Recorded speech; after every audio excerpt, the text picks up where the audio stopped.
Nothing stays, stationary. No, it doesn't. I wanted to start off with talking about the global currency right now, because everyone's concerned about the dollar, and we're seeing the dollar decline right now. What is your take on what's going on with the global currency, with what's happening with other countries, and how they're looking at the dollar right now? Well, I got to say this. It's a little snide, but when I see that the dollar index is going down, I kind of yawn.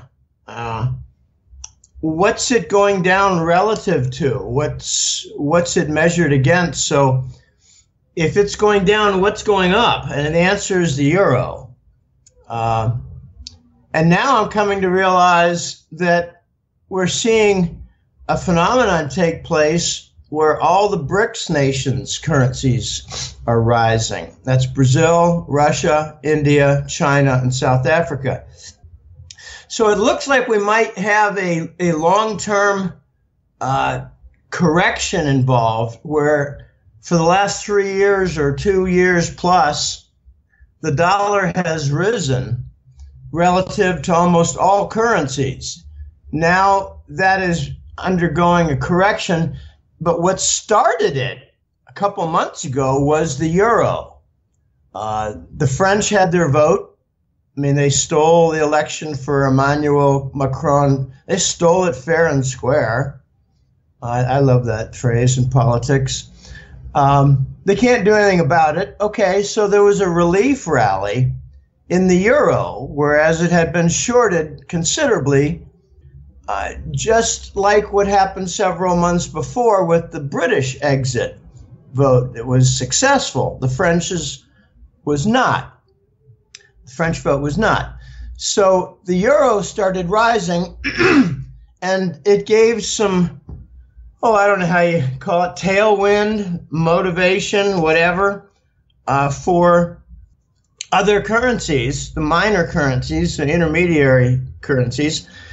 And now we're seeing the dollar index drop, whereas the euro started this. And now the rest of them are following this. It's a correction. Okay, just take a strange one for an example. I have a couple friends who come from the Dominican Republic. They call it Dominica. And every one of them has complained of the Dominican peso falling. And at first, a couple of years ago, I said, yeah, big deal. No, it was a big deal. It was a 40% decline. So it meant their food costs for poor people went up. It meant that some of the citizens were looking to leave the country to survive and find a job elsewhere, whether it's in Florida or Costa Rica or Panama, who knows? Okay, the currency situation has been turned upside down by the United States. By that I mean, when you institute QE to buy bonds, you at the same time, not you, but the Fed, at the same time, with the government's blessing in Washington, supports the dollar. I mean, gosh, you support a currency by supporting its bond, right? Okay, so putting on African, South American type monetary inflation to support the Treasury bond helped support the dollar. And the euro could do this to a minor extent, but the Dominican peso could not. The Brazilian real could not. A lot of countries could not support their currency, and they fell versus the dollar, which was supported by QE. That is one of my major points regarding QE. QE kills capital and wrecks foreign economies. It kills capital because the hyperinflation, like we learned in textbooks until the Reich economics came into vogue, when you have hyperinflation, it disturbs the entire cost structure. It tends to raise the cost structure without the ability to raise the final product price, and you don't get wage increases. So what you do is you squeeze the entire economy, you force companies and business segments into liquidation, and all their business capital starts to rot.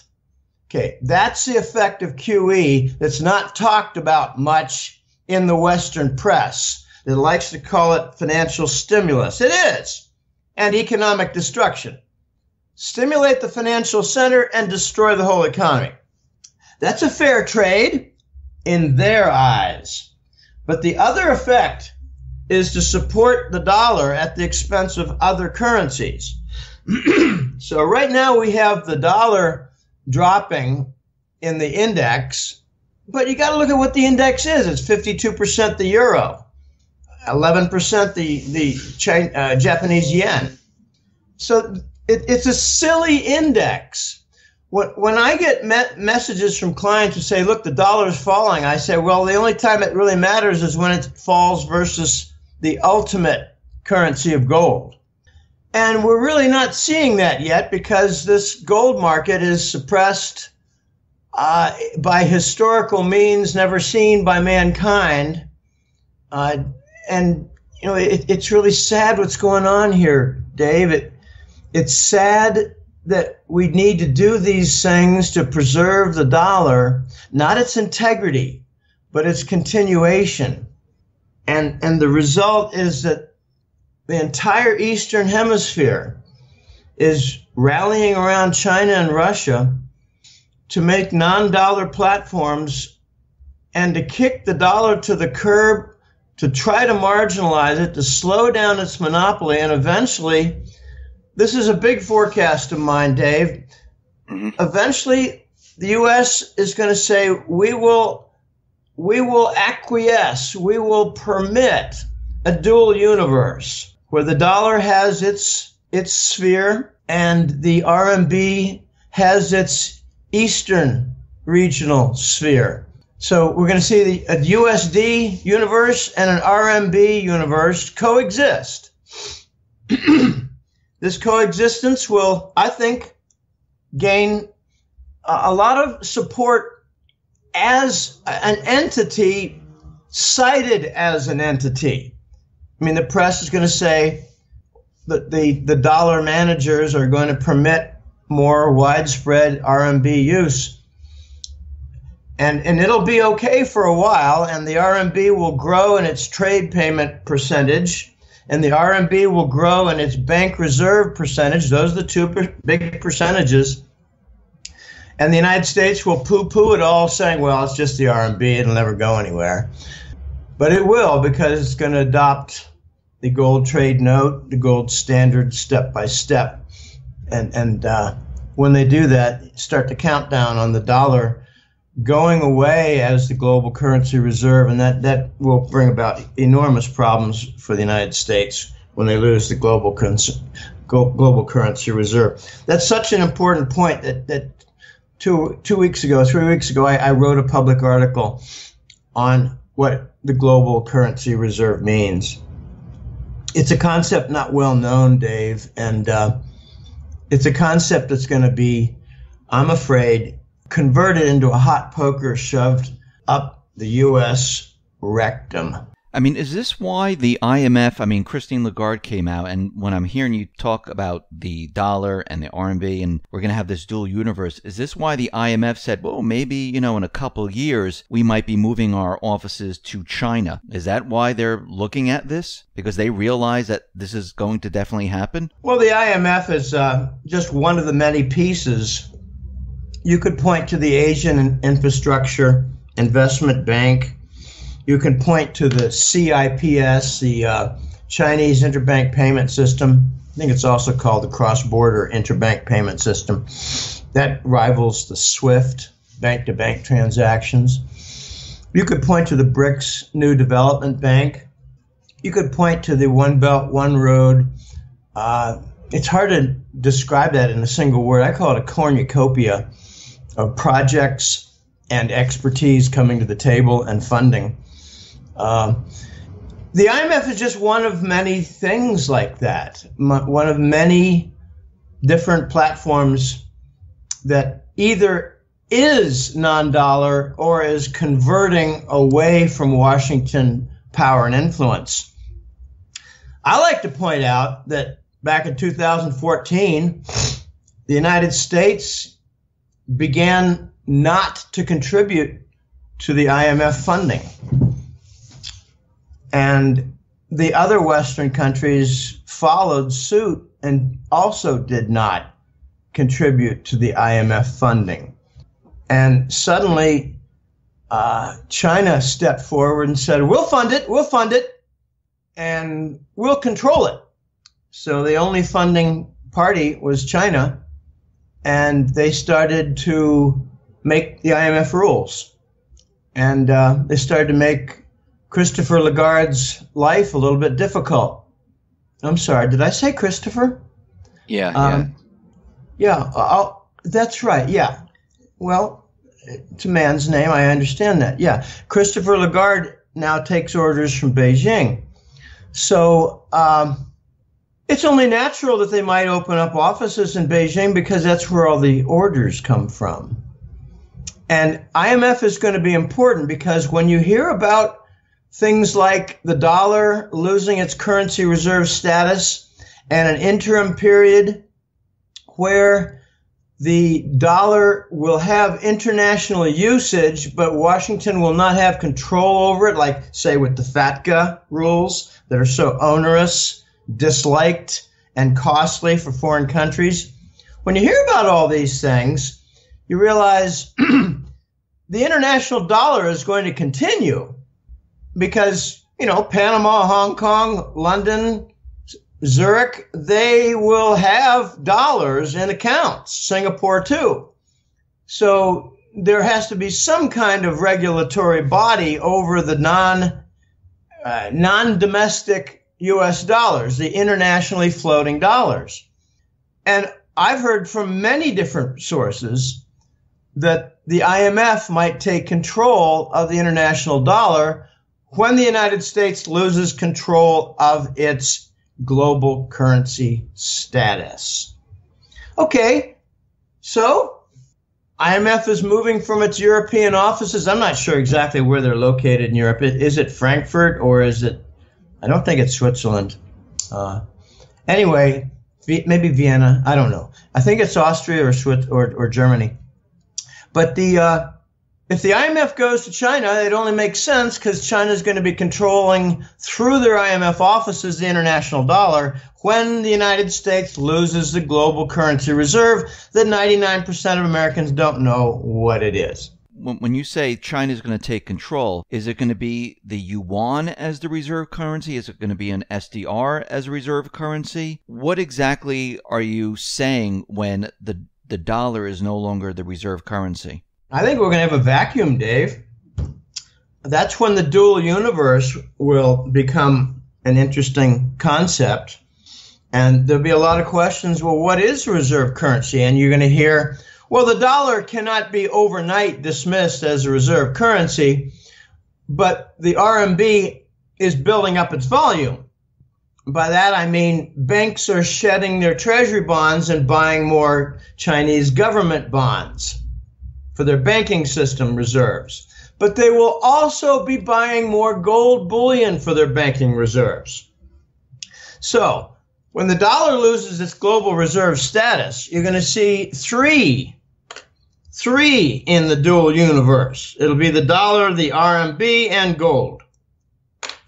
So those will, fill the void or attempt or make initial moves to fill the void, but there will be some confusion. And there should be confusion because there's been a lot of just blind, nitwit acceptance of the dollar as being the forever currency. I mean, I talk in Latin American circles about the global reserve currency, and they have no idea what I'm talking about. And I say, well, when it's lost, they say, what do you mean when it's lost? The dollar is a constant. And I said, no, it's not. So there are countries around the world dumping hundreds of billions of dollars of treasury bonds right now. And they say, well, I'm sorry, I don't see that in the news. That's right. They don't see it in the news. So when this slowly happens, this is not an overnight thing. You're saying this is going to be a dual universe. They're going to slowly do this. And as this slowly happens, what happens to other countries that say, something, we don't want to hold the dollar, we'd rather hold the RMB instead? Now, what happens to all those dollars that are floating around in other countries? the same thing that's happened for the last year and a half with hundreds of billions of treasury bonds that's been dumped. The Fed, the Department of Treasury, they work overtime to soak it all up. Why hasn't the Treasury bond 10-year yield zipped up to 3 and 4% when hundreds of billions of Treasury bonds are dumped by the bondholders? You've got net selling, and you've got very mysterious elements, entities buying the Treasury bonds. It's called the interest rate swap derivative. There's very, very little Treasury bond buying. You even have insurance companies and pension firms in the United States looking to get rid of Treasury bonds. They're not yielding anything. You've got the pension and the insurance sectors being ruined right now because for 6 or 7 years they've not been paying any bond yield. Treasury bonds are their main holding. So you don't have money buyers out there, and you have this gigantic dumping of treasury bonds. At the same time, you have an increase in the supply of treasuries from the U.S. government deficits that have to be securitized. And they are being monetized like a good African country would. We're monetizing $1 trillion of U.S. government debt. Why doesn't the interest rate on the bond go up to 3, 4, and 5, and 10%? Where are the buyers? It's interest rate swap derivatives. It's fabricated, phony, computer-generated demand. What is the basis of that? Well, the feeder system is the free money at the 0%. That's why the 0% will never go away. I mean, they can talk about these 0.25% moves and big deal. What are we up to? 0.5%? I mean, come on. It's basically 0% feeder system on the interest rate swap derivative. And I guarantee you, if they go all the way up to 1% for the short-term rates, they'll have other little derivatives in there to nullify the 1% and make it 0 for the feeder system for that precious interest rate swap derivative that fabricates the phony demand for treasury bonds that almost nobody wants to buy. But many, many countries are dumping at a time when the supply is rising from the increased government deficits.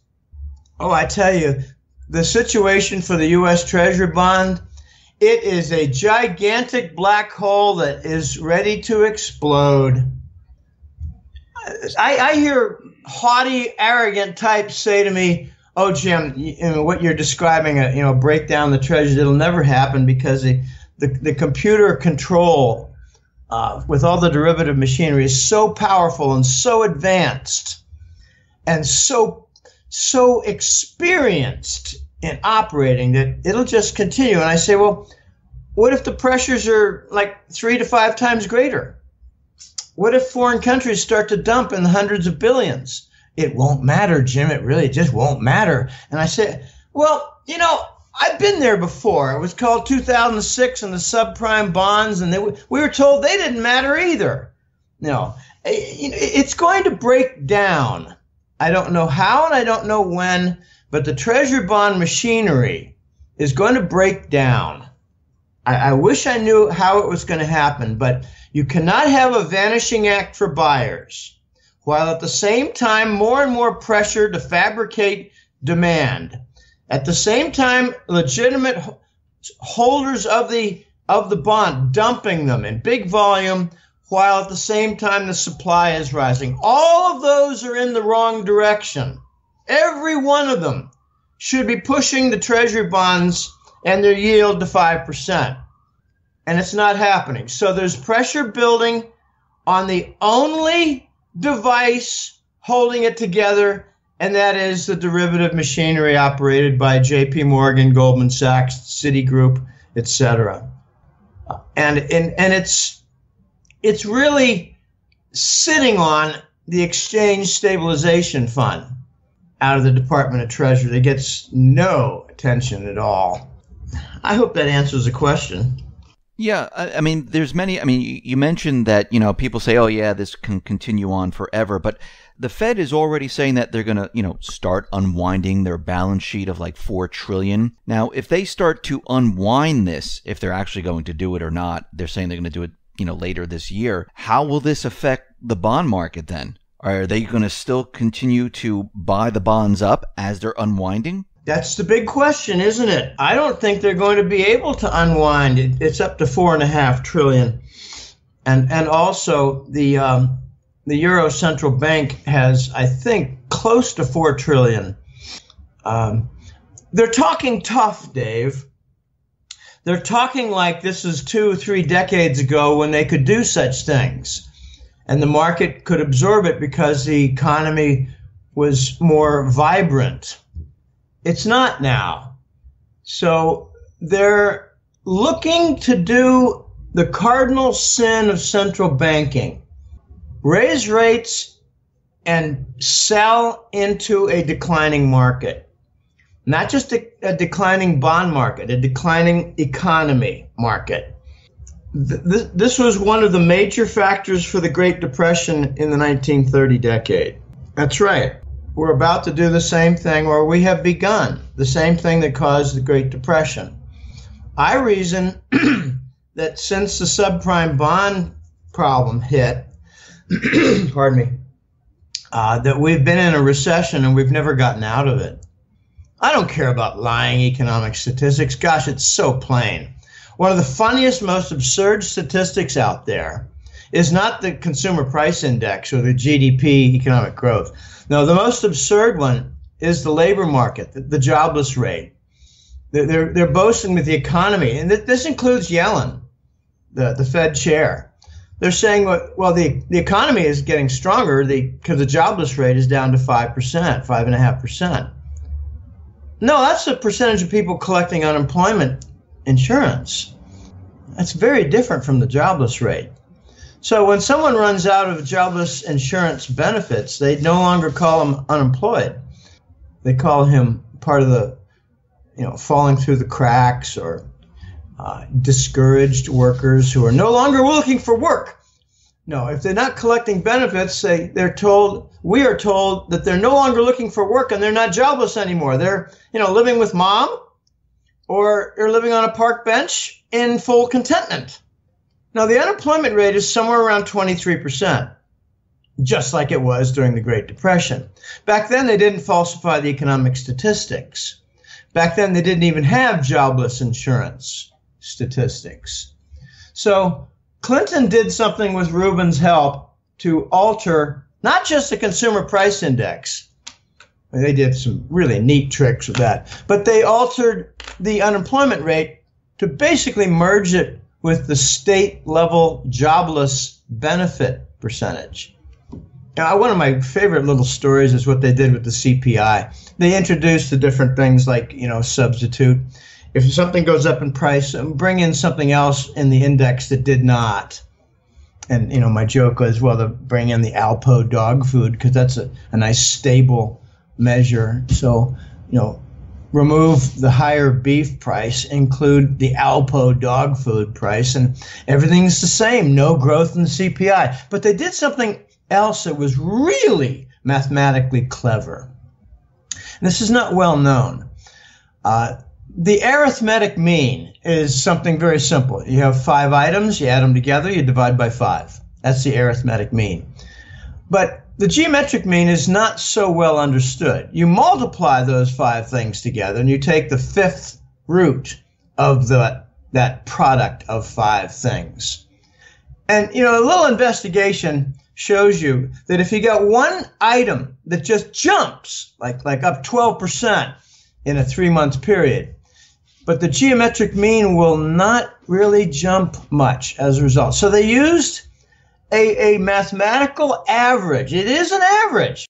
It's just a multiplicative average that does not respond much to one item going up. Hey, hats off to Robert Rubin. You're a smart guy. You're also a stinking criminal, because he's the one who instituted the 0% lease rate for the Fort Knox gold.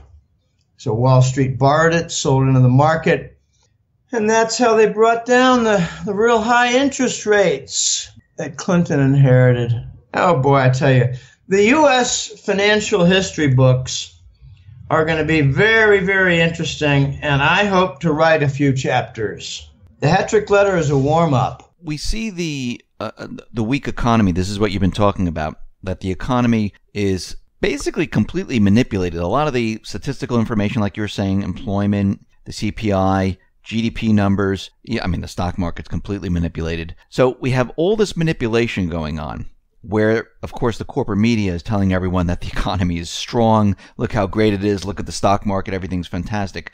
But when we look at the real economic data, we see that everything is weak. Now, the Fed is doing everything in this weak economy. Do you see certain areas of the economy that might actually bring down the economy itself without the Fed realizing what's happening? Well, I sure do. There are a few areas of extreme weakness for the U.S. economy, and that is the car sector, the pension sector, and even the housing, the home sector.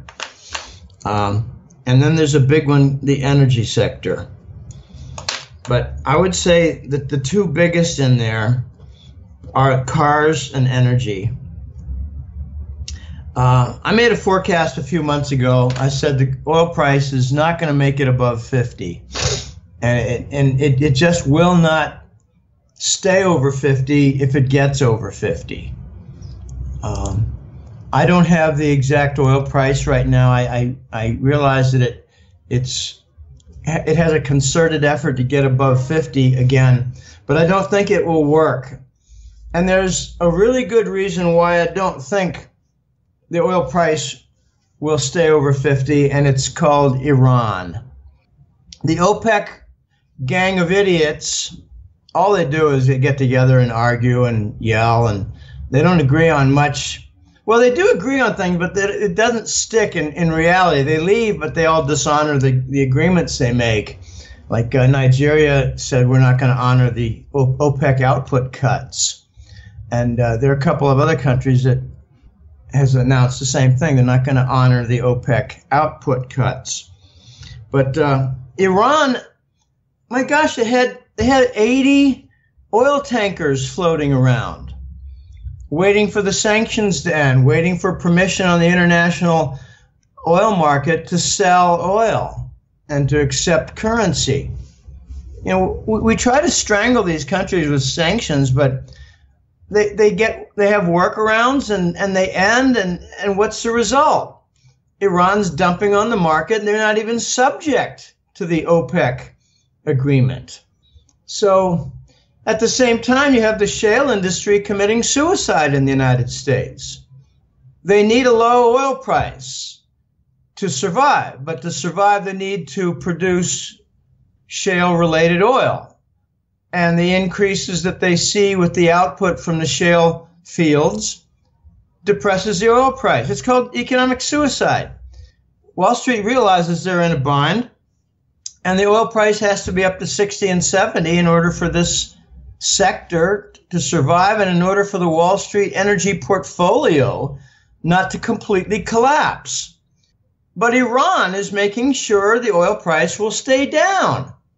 So now you got the Saudis saying, we're going to cut our production, we're going to take the income losses when we already have deficits, and we realize Iran is dumping on the market, and they're going to take not some of our share, but the income lost in Saudi will be compensated by income gained on a net basis in Iran.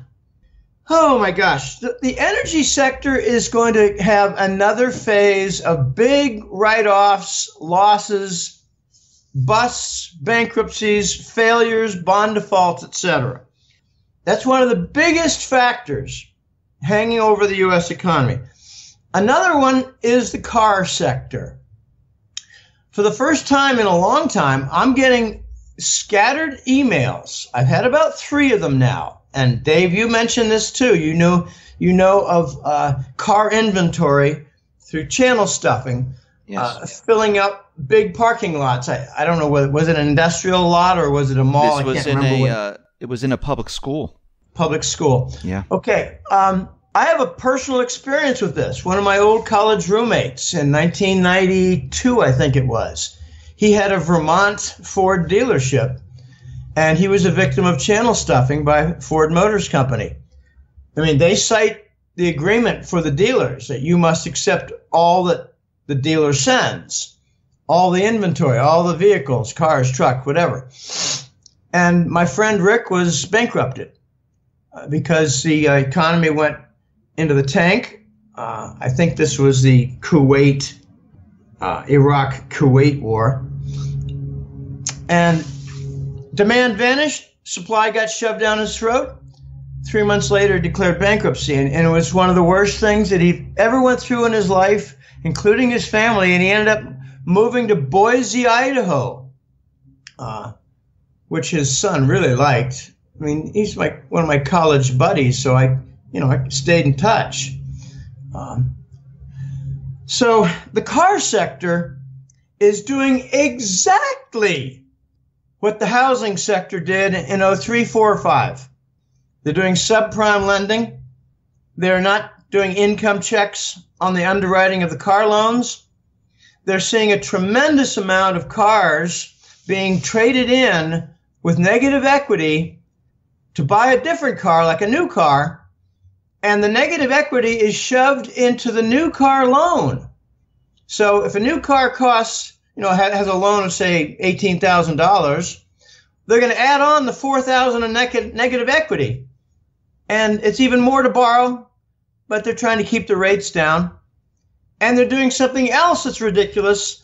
They're putting them on 7-year duration loans when the car really doesn't have 7 years, typically for collateral purposes.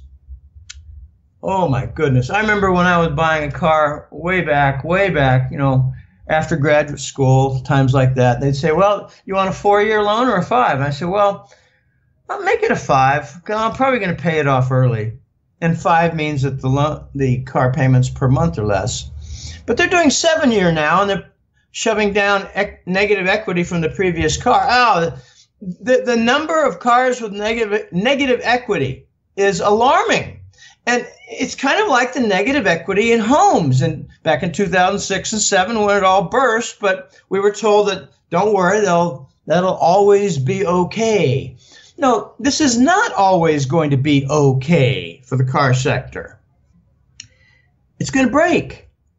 And they're trying to hide in these toxic securitized car bonds within the bigger asset-backed mortgages, asset-backed securities. And it's just going to break. I think the turning point is going to be when the Wall Street banks just cut and run. And it becomes quite clear that the car sector, with all their securitized bonds, is going into the toilet. All the while, the housing sector really never recovered. You still have ridiculous underwriting of home loans. You just don't have the volume like you did before. You don't have the MERS database, the electronic database of titles, where they could use one house in 3 different bonds. That was pretty handy for supporting the bond market. And all the while, the pensions are breaking. We're getting more news like in California and Illinois, Chicago, New Jersey. The individual stories are ramping up. And they're not sufficient to break the economy.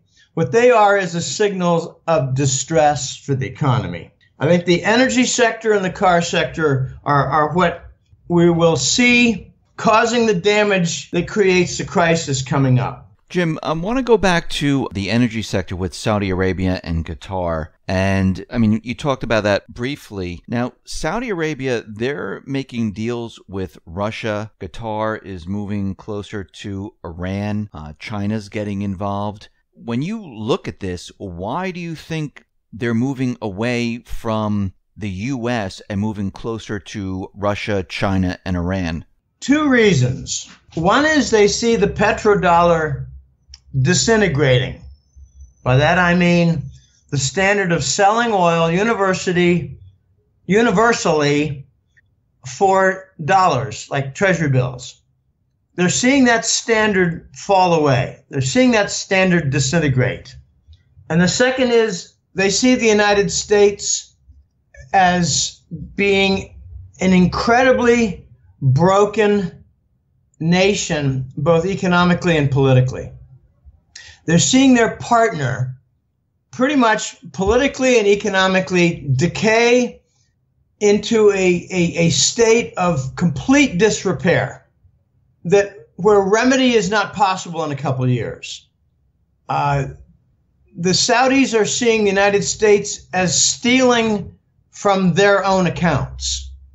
The whole Swiss story of UBS and Credit Suisse, those were false stories. The United States government claimed jurisdiction over the Swiss banking system. Excuse me? Declared those two big banks, UBS, Credit Suisse, in violation, imposed fines, and took like a receivership control, trustee control. And the Swiss banking system said, hey, whatever you want to do is okay by us. We're just the powerful Swiss banking giant. Wow. What was that all about? I'll tell you what it was. To gain control of the big bullion banks in Switzerland, controlled by those two banks, to steal the Arab gold. That was back in 2014 and 15. Okay, the Arabs are not stupid.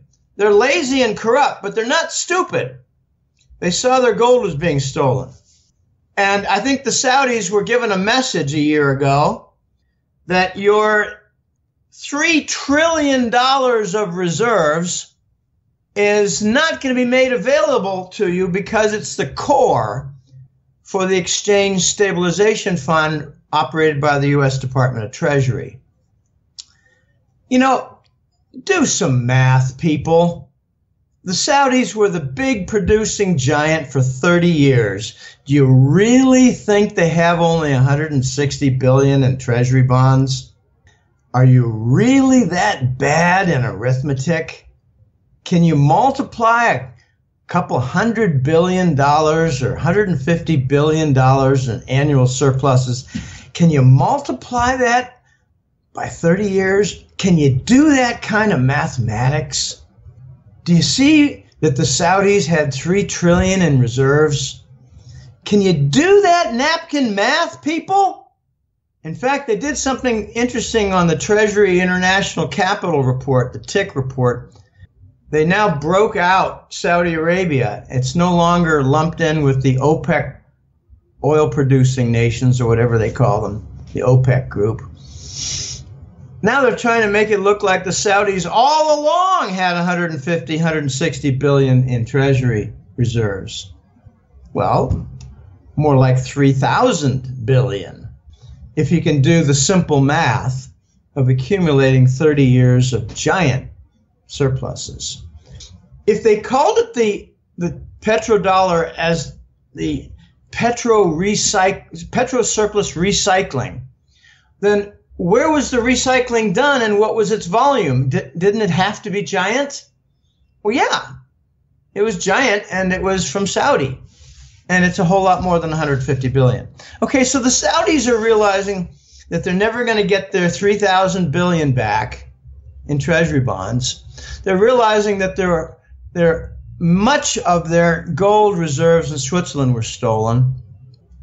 They're realizing that the United States is blaming them for 9/11, opening up lawsuits against them to steal Saudi assets stuck inside the U.S. borders under U.S. jurisdiction.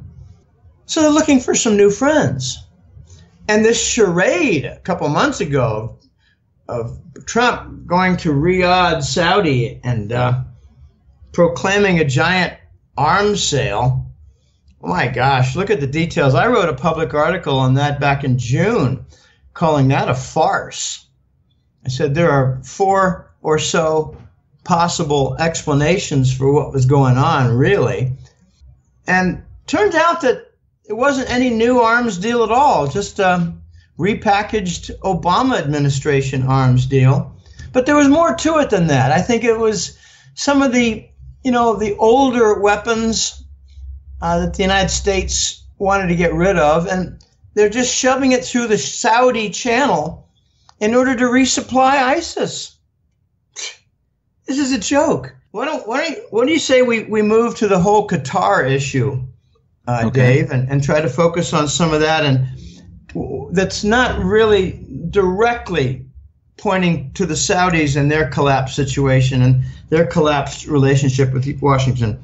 The whole the whole Qatar picture is fascinating right now. We see Qatar where the other Gulf nations, they were, pressuring Qatar with this block. And basically, it really hasn't gone anywhere. First of all, Saudi Arabia, the other Gulf nations, they never invaded Qatar. Qatar said, listen, we're going to keep what we're doing. We're going to work with Iran. We're not going to do all these things on the list. And they started to whittle down the list to a couple of points, mainly with terrorism. So what is happening here? What were the Gulf nations up to? What is Qatar up to? And why is the U.S. just sitting back, pretty much just watching the whole thing play out? I think what Qatar did was they abandoned the Saudi gas pipeline concept. And instead, they adopted the Iran gas pipeline concept. And that angered the hell out of the Saudis. This is an enormously complicated pipeline geopolitical battle going on. But I'm trying to simplify this because it's really difficult to wrap your head around. The isolation and sanctions and finger pointing at Qatar went nowhere. It made the Saudis look stupid. And whatever Saudi is involved in, the UAE is right behind them. United Arab Emirates, that's Dubai and Abu Dhabi. Saudi and UAE are main suppliers of ISIS. They're also the partners for the Yemen war. Both Saudi and UAE have greatly depleted oil reserves. They're looking to steal the oil reserves, oil and gas, in Yemen, which is basically an undeveloped, just an undeveloped nation with its energy deposits. So they tried to isolate Qatar. They tried to finger point Qatar as being, a sponsor of terrorism, which is a total joke because the biggest sponsor of terrorism is the Saudis. There's been Langley efforts to reduce the Saudi participation in terrorism for the last couple of years. And when Mohammed bin Salman basically took the crown prince role, he really pissed off the Langley people, and we've yet to see the vengeance for that. So the terrorist is calling Qatar a terrorist. It's like Al Capone pointing a finger at somebody, 6 or 7 decades ago and saying, you're a killer, you're a racketeer. The worst offender is the Saudis. But they couldn't really get any attack on Qatar because the U.S. has military bases there. U.S. also has CENTCOM there, a Central Command Control Center. They manage all their Middle East and Afghanistan operations there. So they couldn't get anything going with Qatar. Qatar decided we're going to develop this big gas field. Qatar calls it North Dome. Iran calls it South Pars. It's in the Persian Gulf. Pardon me. And Qatar and Iran are going to develop it. When they develop it, they're going to bring it to market through the Iran gas pipeline. The United States doesn't want Iran and Russia teaming up to make a gas pipeline and to use the biggest gas producer, the biggest LNG developer in the Persian Gulf. They don't want them to join up with Qatar. But it's going to be the Russia-Qatar-Iran link. Jim, is for this the Iran gas pipeline. Is this the pipeline that's going through Syria? Yes, that's the plan. But, they could change it and instead go through Kurdistan, part of Iraq, and into Turkey instead. I mean, the United States loves its scorched earth economic policy. We don't like what's going on in Ukraine with respect to Gazprom supplying Western Europe, so let's destroy the nation. We don't like what's going on in Syria as a cross point for the Iran gas pipeline, and the Syrians and the Iranians are in bed together politically, so let's destroy Syria. Let's come up with all the ridiculous stories about sectarian violence and, ISIS guerrillas taking over and, beheading people. I mean, just turn to the Senator John McCain emails and you'll find out his orders to falsify videos. That's okay. He's a protected one, isn't he? Now he's got brain cancer, and one can only hope it's a quick end. I suppose with filthy thinking and corrupt thinking, it can promote brain cancer. I don't think it works that way, but it makes you wonder. Qatar is not going to roll over into the U.S. camp. They've got significant German technology connections with their LNG technology and businesses. They've got Russian connection with Gazprom. They want to link up with the Gazprom pipelines. The whole world is realizing that Gazprom is going to be the low-cost, high-supply provider of energy. And the United States is saying to Europe, buy our more expensive gas that is in inadequate supply because you're our friend. It's not going over. Qatar is also a big investor in some of the multinational European corporations. They did pull money out of Deutsche Bank. That was interesting. But they still have significant multi-billion-dollar holdings in other companies in Europe. Qatar is not going to roll over. They're a friend of Europe. They're a partner of Germany. They're a partner of Russia. And they're a site of the U.S. military. And I think Qatar might be the location where the dual universe becomes publicized. The United States is going to be in a position where they're going to be asked by the Saudis, turn over this government, wreck it, bring about a revolt and a regime change of the Qatari emirs. And the United States is going to say, no, we're not going to do that.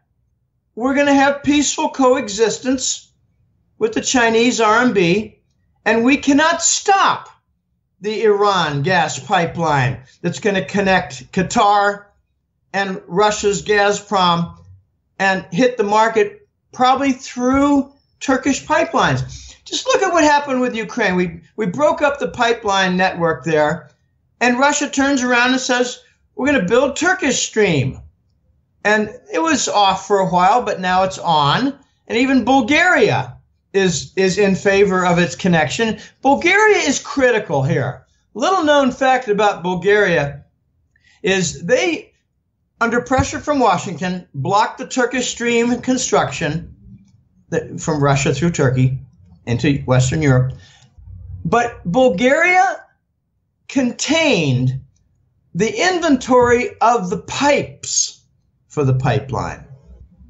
And now they're going to release it for the actual construction. Everything the U.S. touches with foreign policy turns to failure. Everything. Everything. All their foreign policy initiatives have turned out to be the opposite in outcome of what we wanted. The opposite objective was fulfilled. In other words, negative progress on everything we try.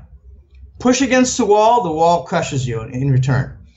I mean, just look at the Iran sanctions, one of the biggest disasters in recent years. Look at Iraq, our nation building of Iraq. They're turning out to be quite the Iranian ally. Any hopes that we had, the United States, of Iraq blocking the Iran gas pipeline, forget it. They're going to try to get a piece of it now.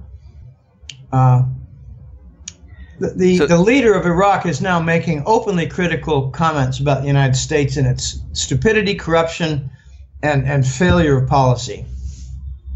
Qatar is interesting, I think, because it signifies two things: the death of the petrodollar and the start of the natural gas cartel to fill the void that OPEC created. OPEC's not getting anything done. There's no unity at all. So it's pretty much a dead entity. They can have all the output cut agreements they want. Nobody's going to follow them, except maybe Saudi. Saudi has no friends.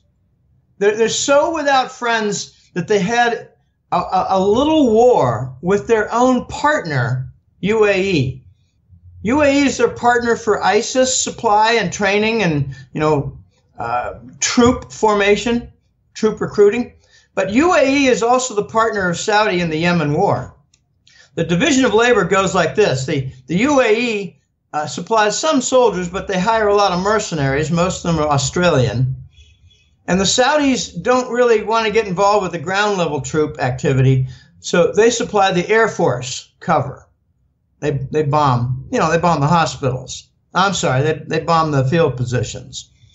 Well, there was an incident at the Aden airport a couple months ago where the Saudis and the UAE forces were at war. They wanted to control the airport. Well, why did Saudi want it? Well, Saudi didn't have the ground support, but they wanted to have control of the airport because the Saudis' contribution to this Yemen war is from Air Force attacks, air cover, air hits. So they wanted an air base. And the UAE said, no, it's ours. We want it fair and square. It's ours. We control it. We want it. And they wanted it for, munitions supply and whatever. The Saudis have no friends.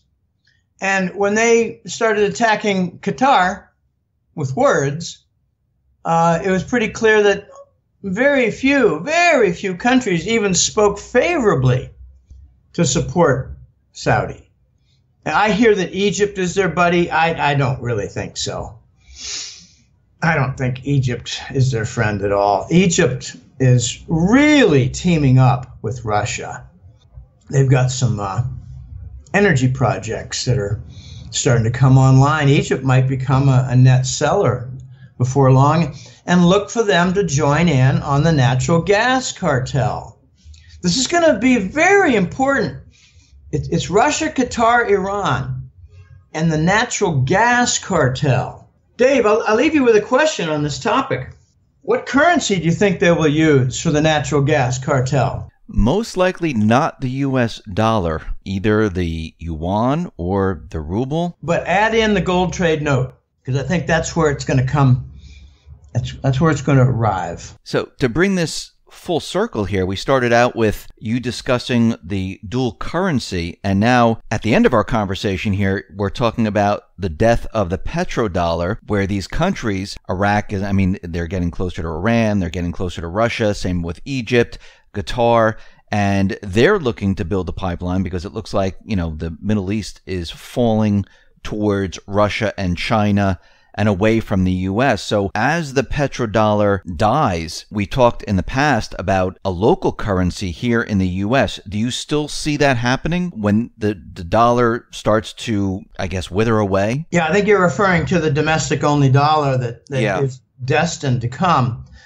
Well, to begin with, the natural gas cartel, they're going to be using the currencies of the producer of natural gas. And they're going to be using the currency of the main buyer of that natural gas. So that leaves you with the Russian ruble and the Chinese RMB. But they're also going to want, through a concerted, coordinated effort, to introduce gold into the trade payment system. This is really important because when countries of the world have bought oil for the last 40 years, they've had a standard of doing it in the dollar. So therefore, they put U.S. treasuries in their banking system. Russia and China want to interrupt this chain.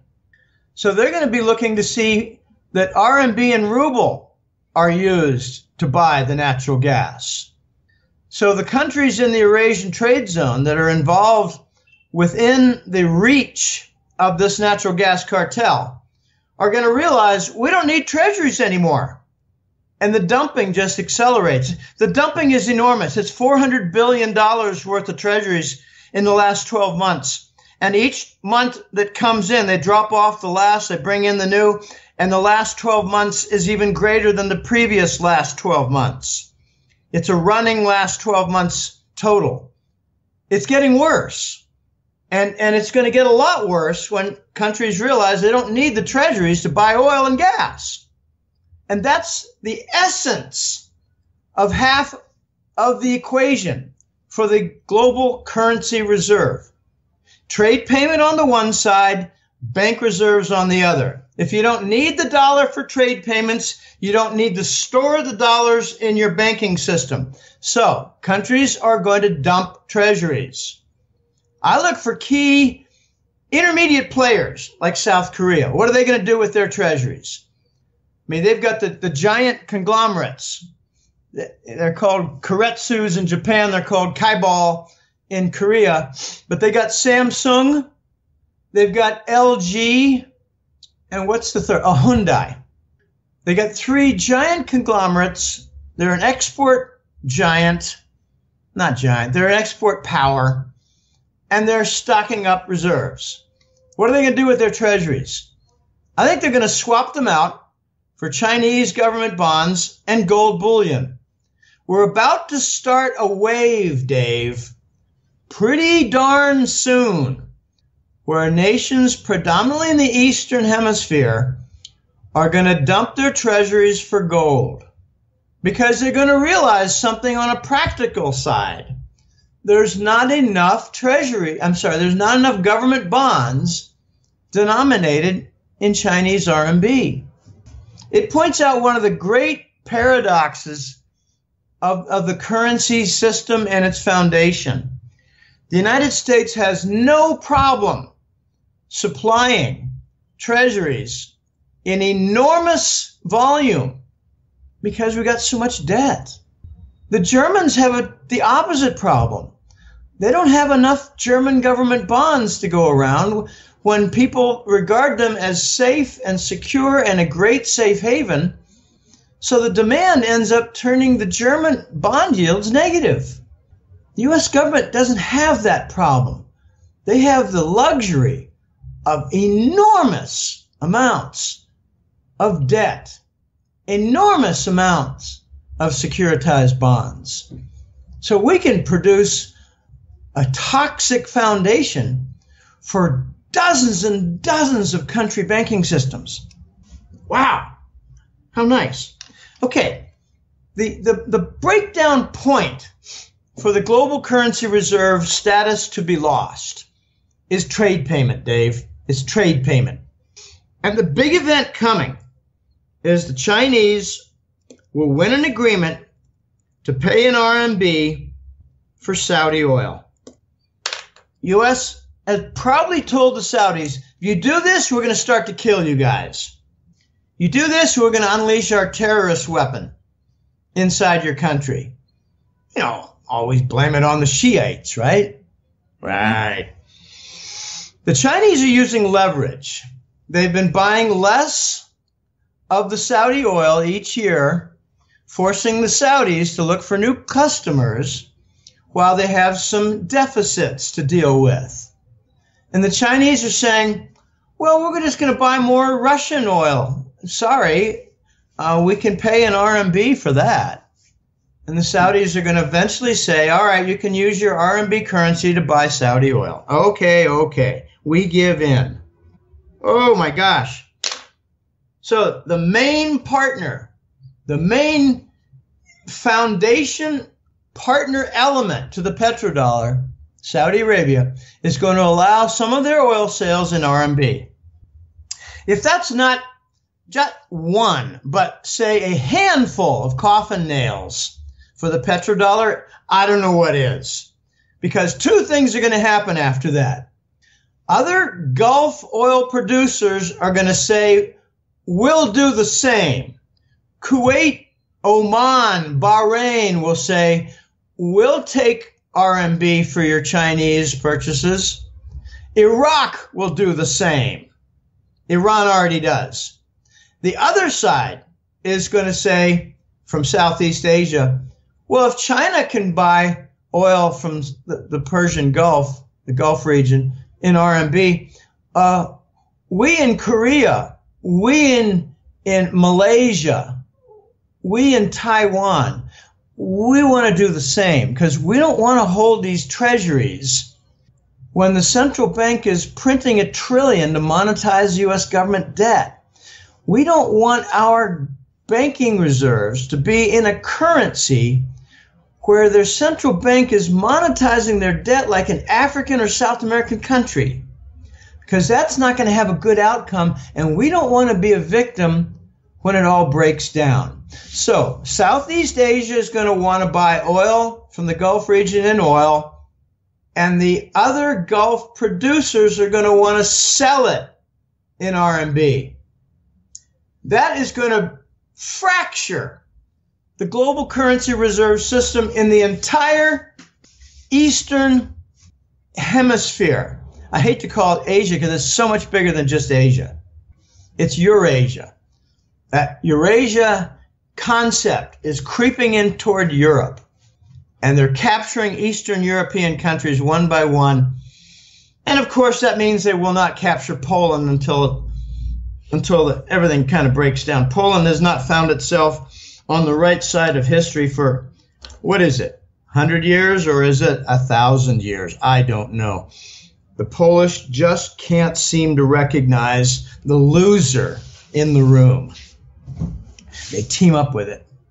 So the United States wants to make Poland a natural gas hub. Try to contain your laughter.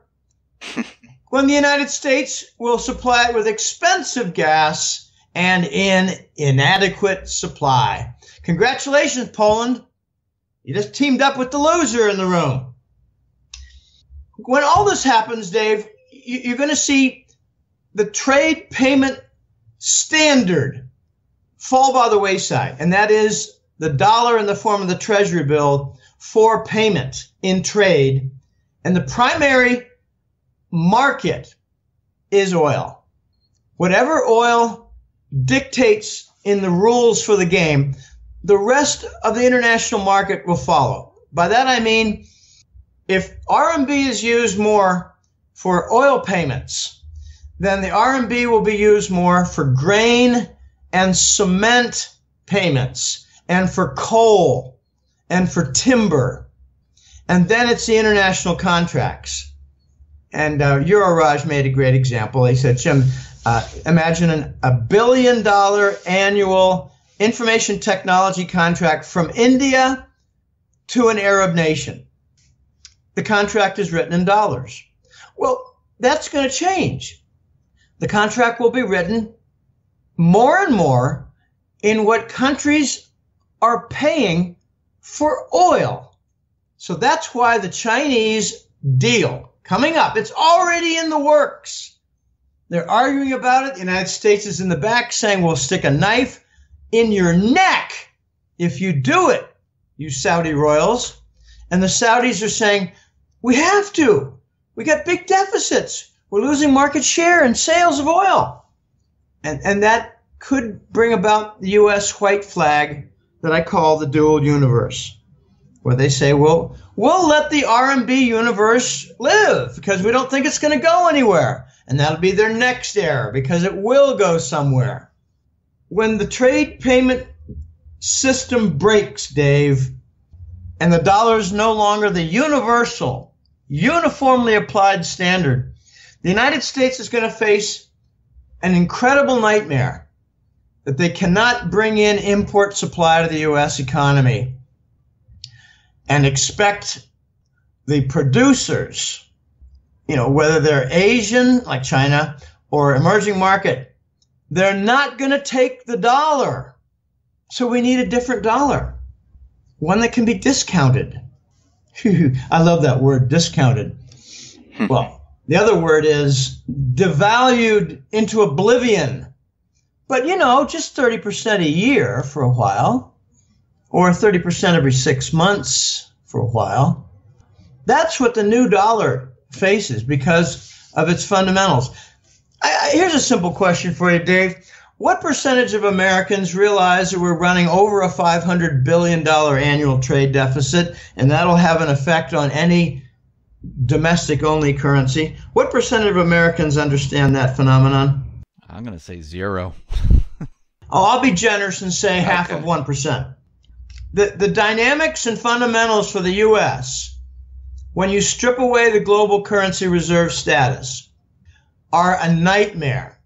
And that's being gentle. They're so wretched that it will instantly threaten the United States to become a third world nation. Okay, here's some very simple calculations. $420 billion is 10,000 tons of gold.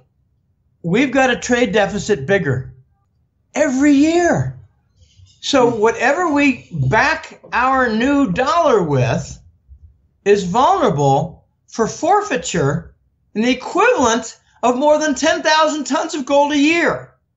And you get some idiots in the crowd saying, oh, Jim, but you don't understand. The United States can back its new dollar with oil reserves. Oh, really? Pardon me. Let's take a quick look at the Strategic Petroleum Reserve. I did. I gave them a generous value of $50 per barrel, and I came up with $7 billion in value. So let's multiply that by 80 to get 560 billion. So the annual trade deficit for the United States is 80 strategic petroleum reserves. 80. Not a solution, you bird brains who claim that it was going to be the salvation. Not at all. Oh, but we've got all the shale oil production. Oh, you mean that sector that's encountering bankruptcy? Oh, but we've got all the deep storage gold. To which I say, oh, you mean that includes the Grand Canyon? Can you see the Grand Canyon entering production for gold? No, the United States is stuck. They're going to be forced to come up with a domestic-only currency that can be discounted.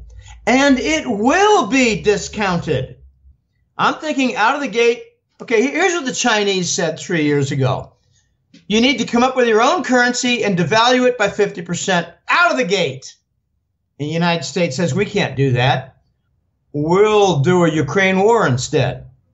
We can't do that. We'll block Iran and have a Syrian war instead.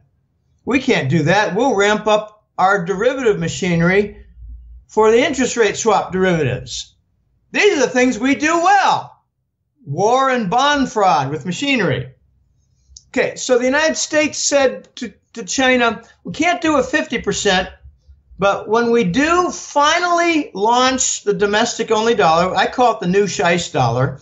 Scheiss is German for not just shit, but, rubbish, trash. Flotsam jetsam. It's all called Scheiss. Okay, the new Scheiss dollar, I think it's going to have a 30% devaluation out of the gate, followed by another 30% devaluation like 4 to 6 months later. And if you're looking at devaluation arithmetic, here's how it works very clean. If you devalue by 30%, you retain 70. If you do it again, you retain 70% times 70%, which is 49%. Just look at what you retain, not what you lose, because the loss ratios are a little, more difficult. If you lose half, then things double in price, okay?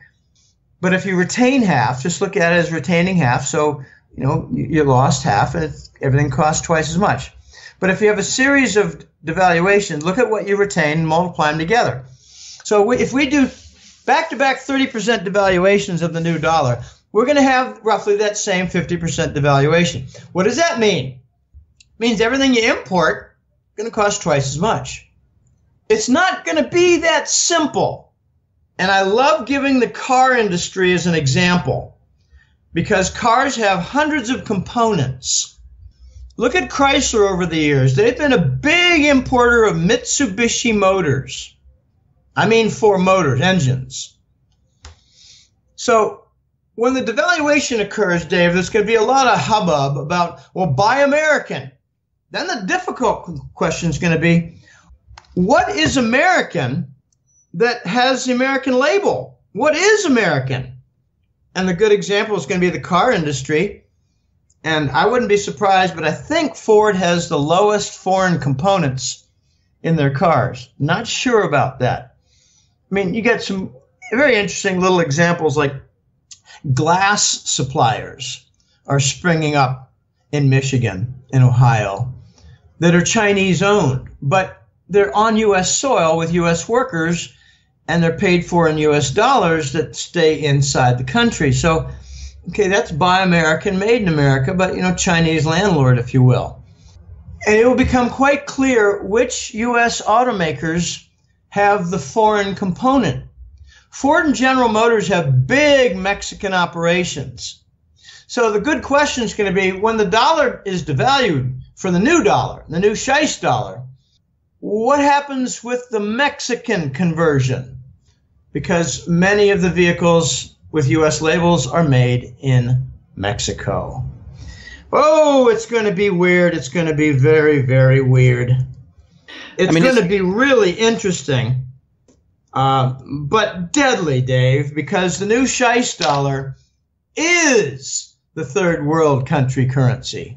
Jim, it sounds like they're actually setting up for this, because if you listen to Trump, and it's funny that you're saying this, where he's saying, let's buy American.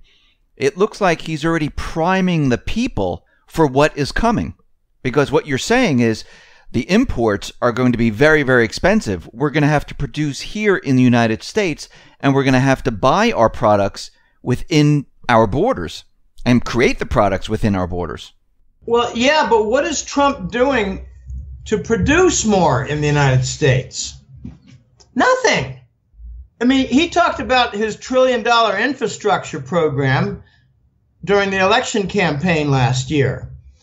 What's happened to the free trade zones and that concept? What's happened to attracting foreign currency for that concept? What's happened to the entire planning structure for that concept? What's happened to the goal of 20 to 50,000 new businesses in the United States and that concept?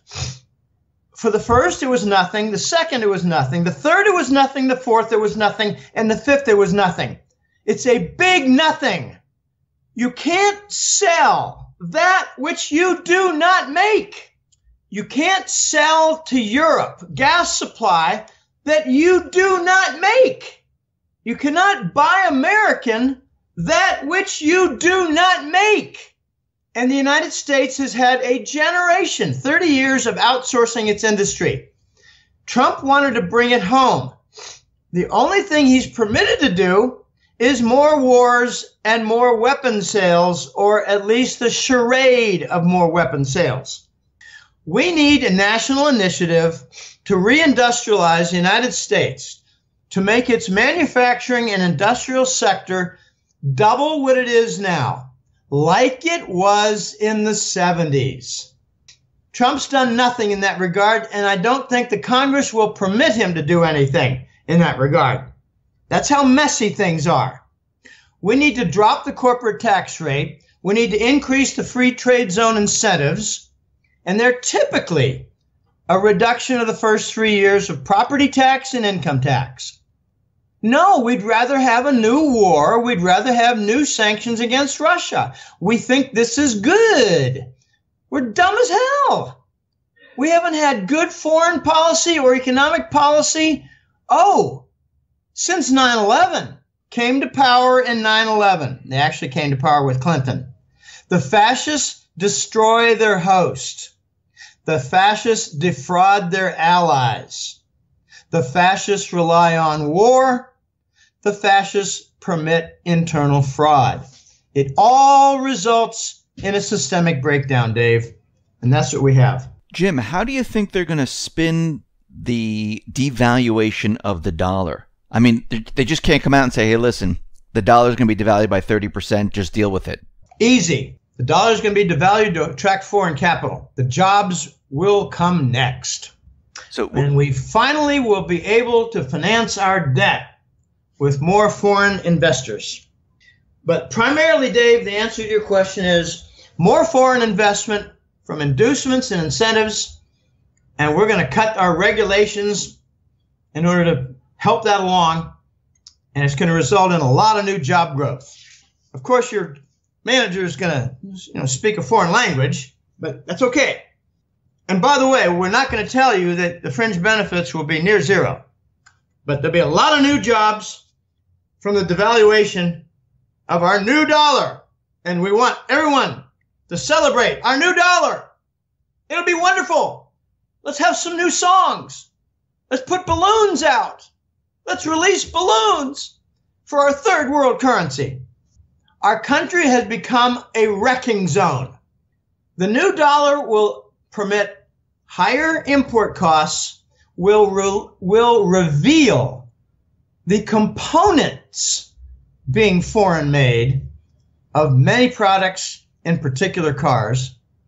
It will result in supply shortages because some nations, get this is really interesting, Dave. Some nations that want to supply the United States, they'll say, we don't want your new dollar because we think it's going to be devalued again and again, and we don't want to be holding it. We don't think you've done enough devaluations to make it stable. So there will be inadequate supply when foreign producers say, we don't want your dollar and we don't even want your new dollar. Then comes the social disorder. Riots.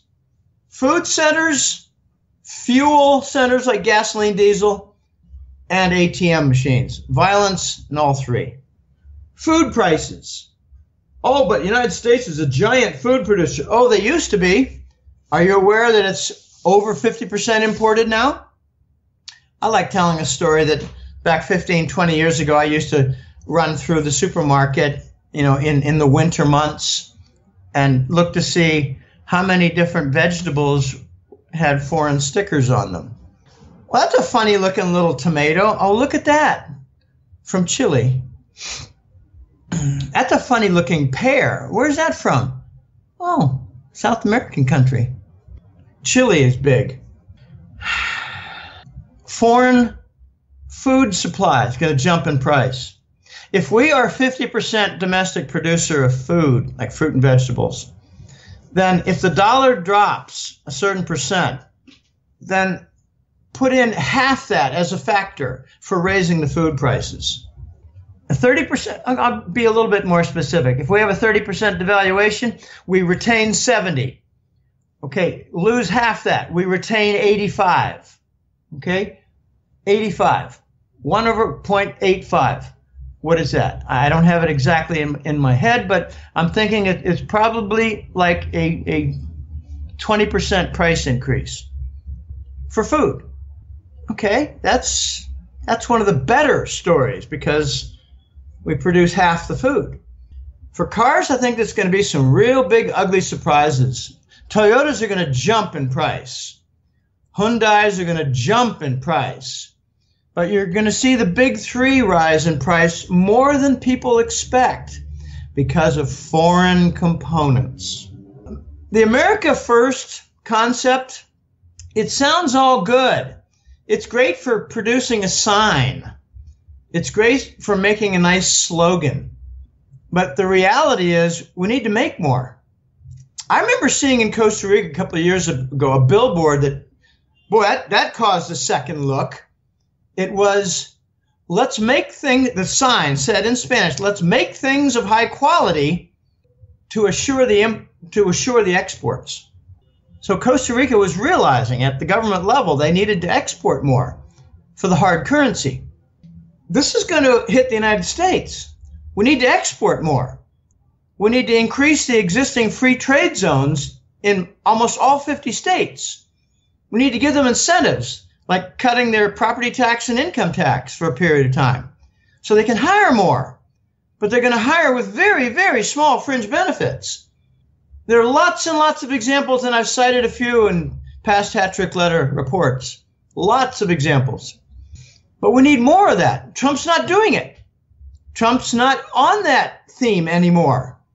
Trump had talked about attracting $1 trillion of foreign investment, and even the clever idea of bringing back $1 trillion in treasury bonds that are foreign held. What Trump is trying to do is relieve the trade deficit by completely wiping out the current account deficit, meaning that we are stuck with this $500 billion a year trade deficit. But if we bring in $500 trillion of foreign funds, we can fix our current account deficit and relieve the whole pressure for devaluing a new currency. Devaluing a new currency. I tend to say devaluate, but that's not a verb. It's devalue.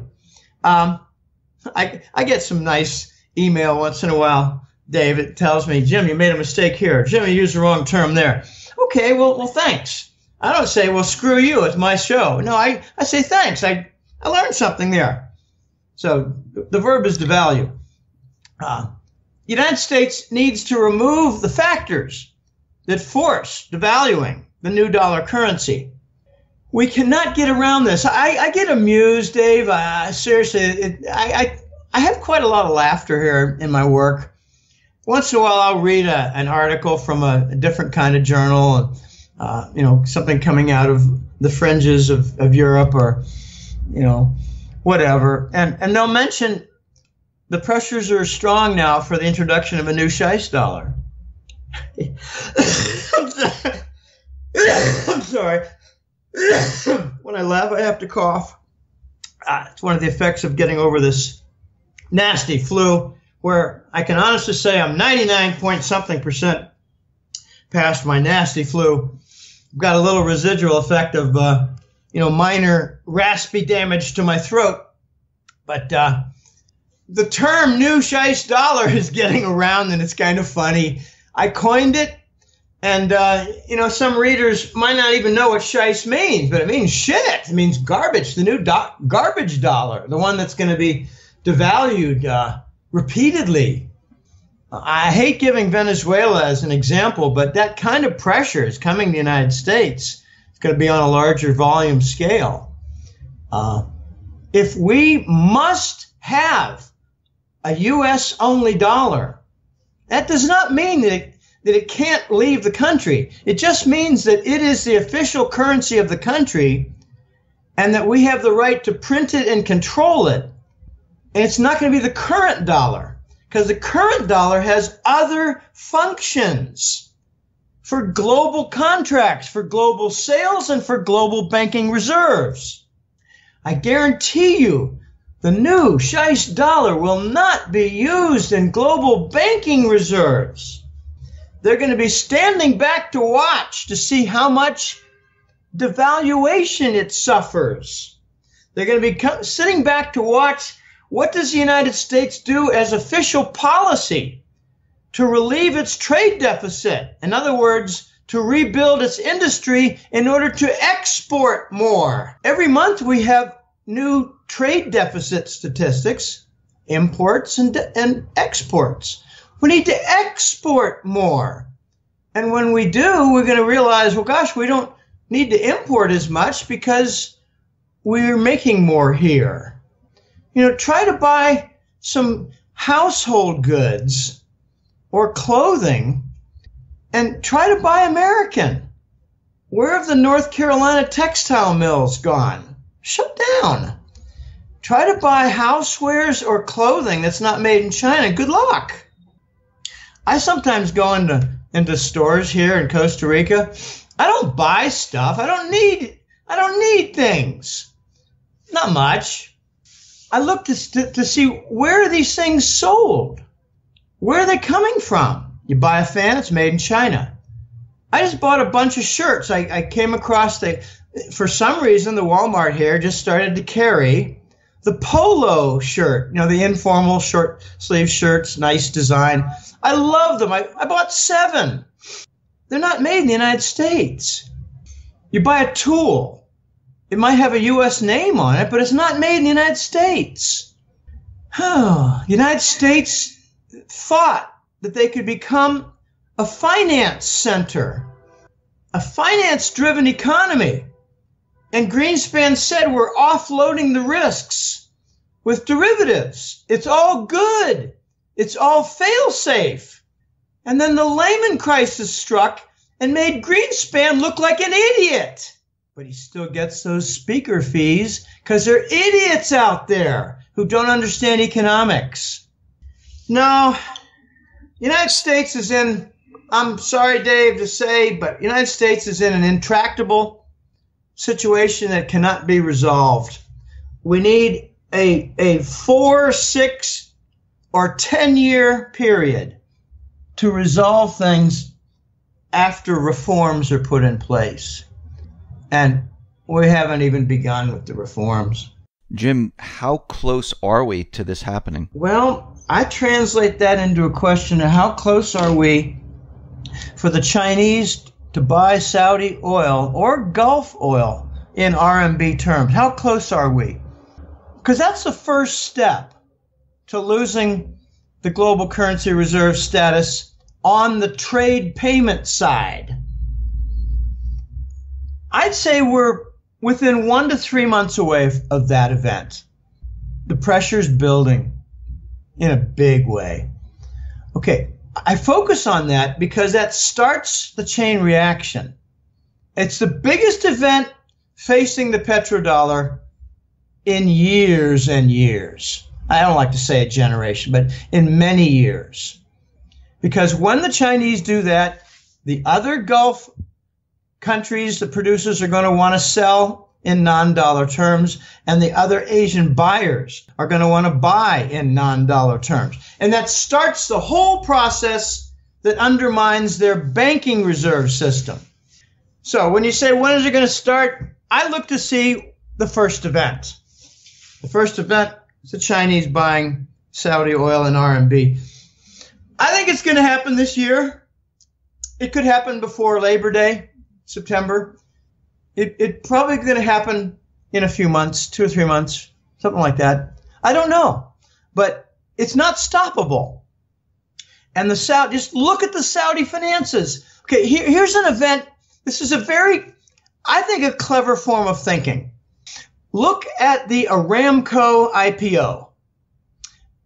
The background is the Saudis have been lying about their oil reserves. They've been lying about their spare capacity. They've been lying about everything while they're waging war to prove their own lie. The war in Yemen is to steal Yemen oil reserves, to replenish their own that they've depleted and lie about. Okay, the value that the Saudis put on Aramco is $2 trillion. They're trying to do a 10% sale in an IPO, and they're trying to gather in $200 billion. Now, this is one area where the Western analysts have a lot of expertise. They come in and say, well, we've been making estimates of company value based on oil flow, oil reserves, profit, overhead costs, R&D, capital expenditures, CapEx. We know what we're doing in this area. So the comparative analysis for Aramco, was that it was worth 4 to 5 times less than $2 trillion. they thought it was worth, 400 or 500 billion at most. Okay, so maybe the Saudis will enter the room and say, we'll overpay a little bit for a stake of Aramco. And since we're going to be part owners of the Saudi giant oil complex, we want you to accept RMB for oil sales. You see my thinking, Dave? Yeah, I do. That's leverage. And the Saudis might think, we'll overpay by 50 to 80 billion for this share because we don't care. We want that petrodollar standard to be buried. This is a handful of coffin nails. We'll overpay because we know that oil sales in RMB will catch fire. We know that other Gulf producers will want to do the same and not lose market share. We know other Asian buyers will want to do the same because they hate holding treasuries during the QE hypermonetary inflation period. That's why I keep my eye on Aramco.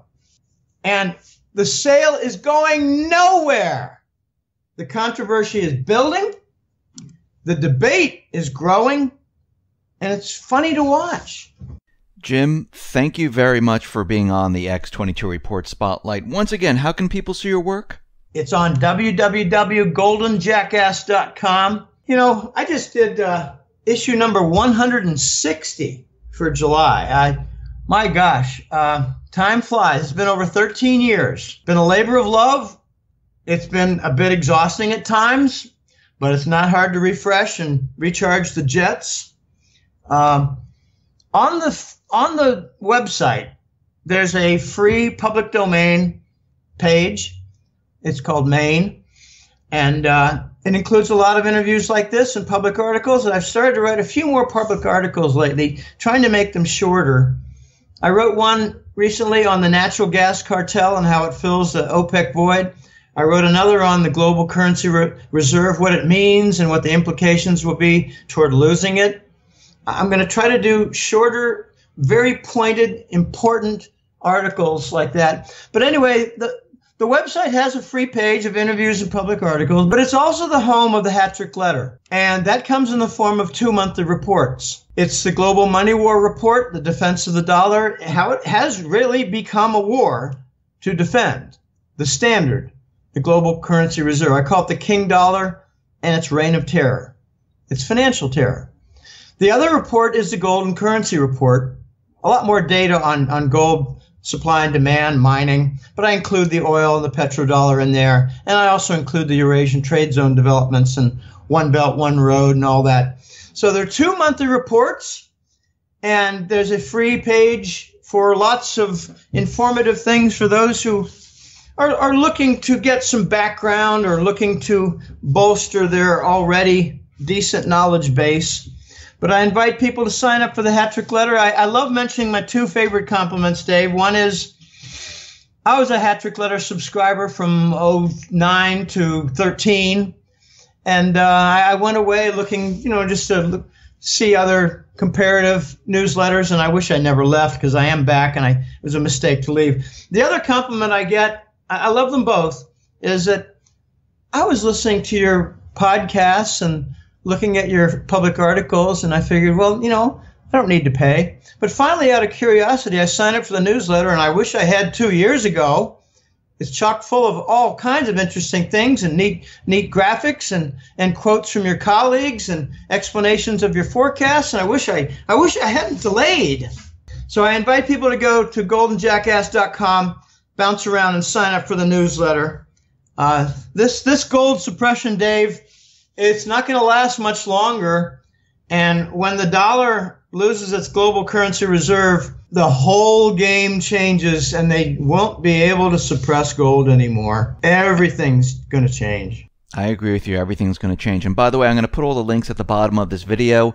So all you'll have to do is click on the link and you can go right over to Jim's website. Jim, once again, thank you very much for being on the Spotlight. I really appreciate it. Oh, it's my pleasure, Dave, and hope to talk to you again.